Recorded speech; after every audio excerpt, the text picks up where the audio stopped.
Anak-anakku kelas 12 MIPA 1 dan 2.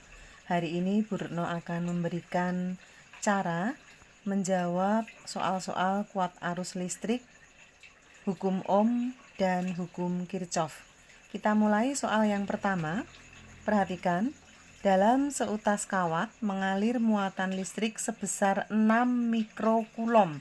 Berarti ini yang diketahui adalah, saya tuliskan, diketahui delta H sama dengan 6 mikrokulom. Ini belum dalam satuan internasional, harus kita ubah ke satuan internasional menjadi 6 kali 10 pangkat min 6 kulom. Setiap detik, berarti delta T-nya adalah 1 detik. Hitung kuat arus listrik rata-rata yang melalui penampang kawat. Ditanyakan I. Jawab. I adalah delta H per delta T sama dengan 6 kali 10 pangkat min 6 kulom dibagi 1 detik sama dengan 6 kali 10 pangkat min 6 ampere. Demikian jawaban soal nomor 1 untuk kuat arus listrik.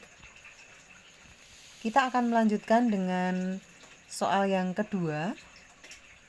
Dalam waktu 1 jam terjadi perpindahan elektron sebanyak 9 kali 10 pangkat 20 elektron. Berarti ini yang diketahui adalah jumlah elektron N sama dengan 9 kali 10 pangkat 20 melalui suatu penampang kawat. Hitunglah besarnya kuat arus rata-rata yang melalui penampang kawat.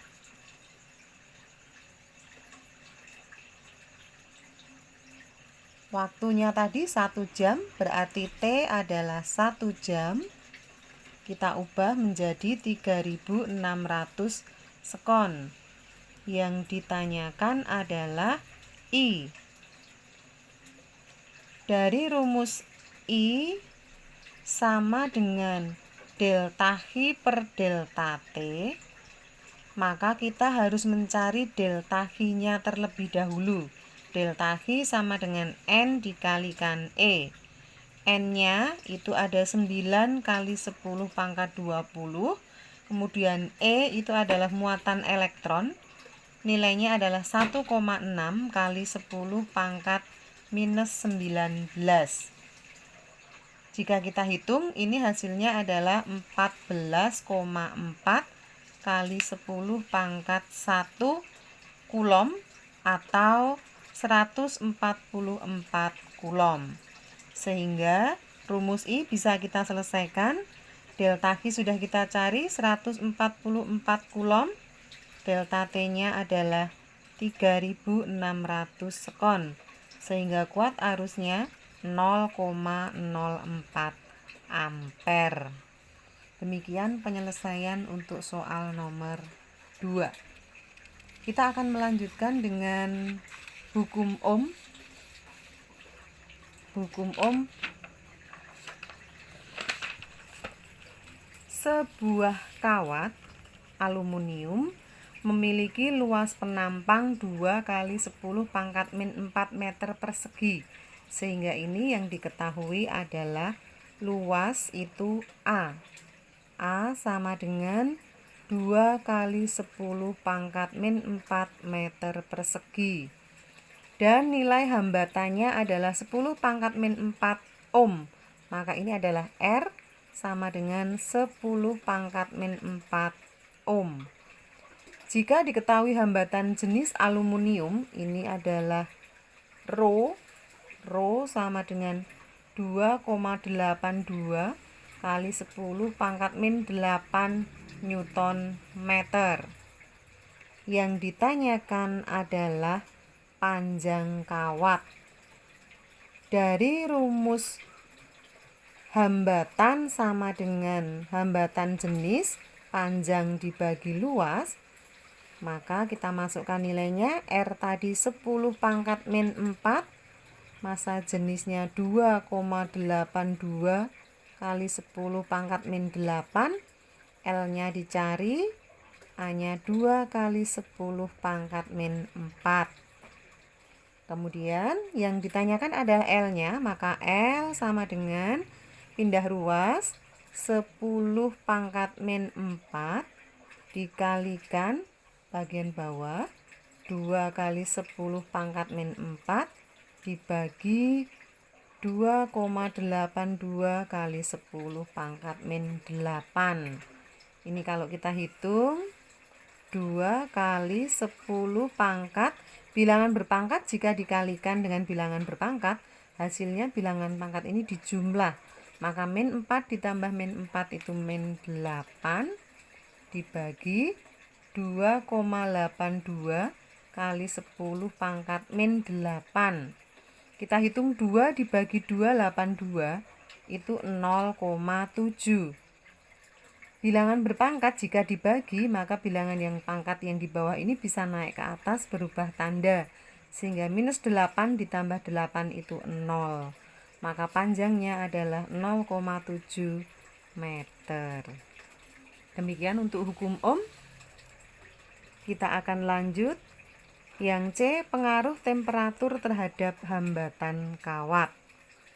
Soalnya, sebuah platinum memiliki nilai hambatan 50 ohm pada suhu 20 derajat Celcius. Berarti ini adalah keadaan awal, sehingga saya tuliskan hambatan awal itu R0 sama dengan 50 ohm.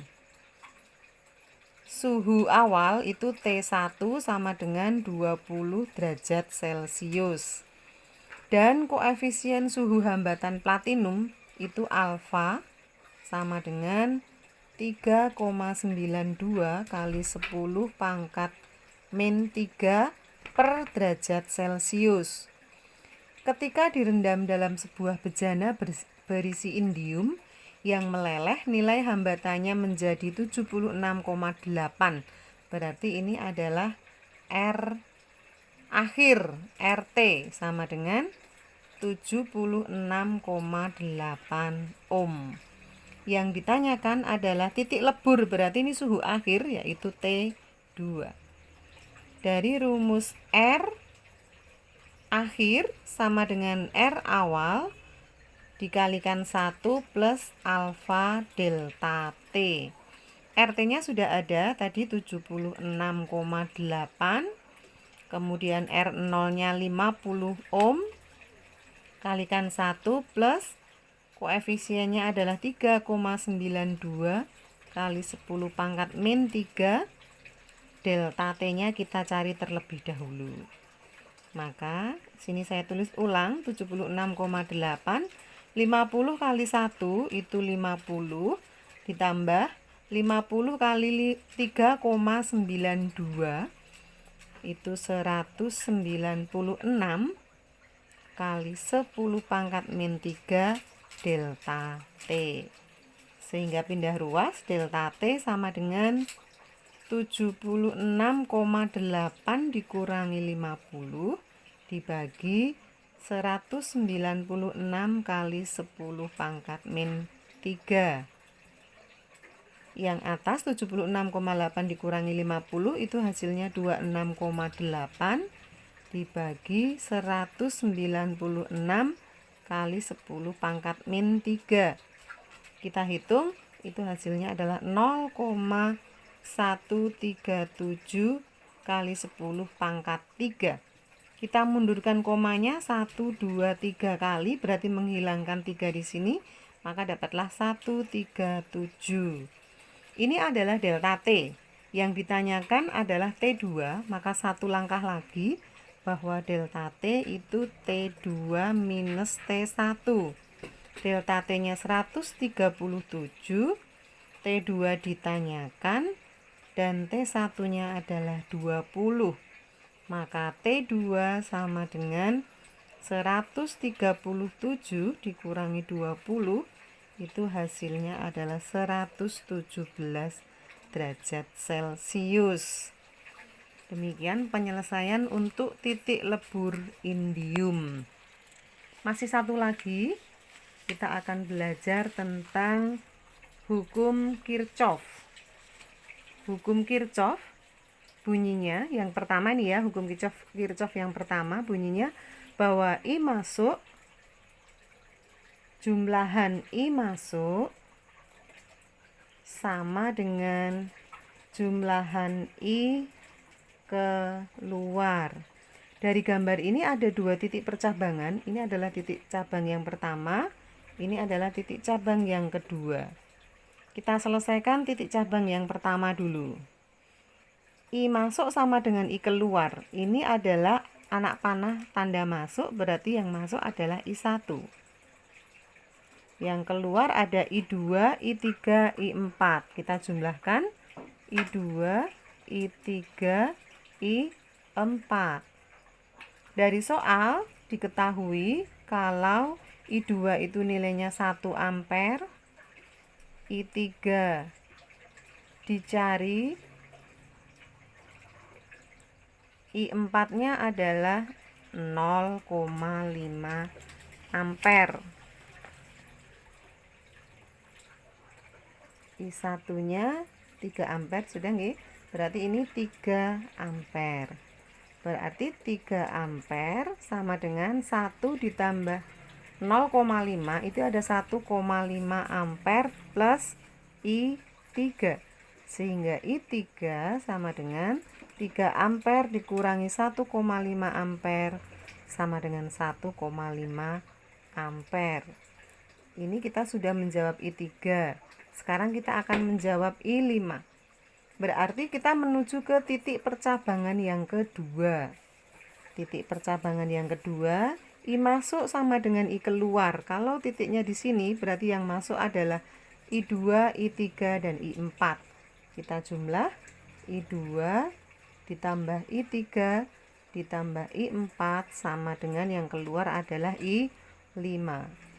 I2 ada di soal diketahui 1 ampere. I3-nya tadi sudah kita cari 1,5 ampere dan I4 0,5 ampere. Sehingga kita tinggal menjumlahkan 1 ditambah 1,5, 2,5 ditambah 0,5, 3 ampere.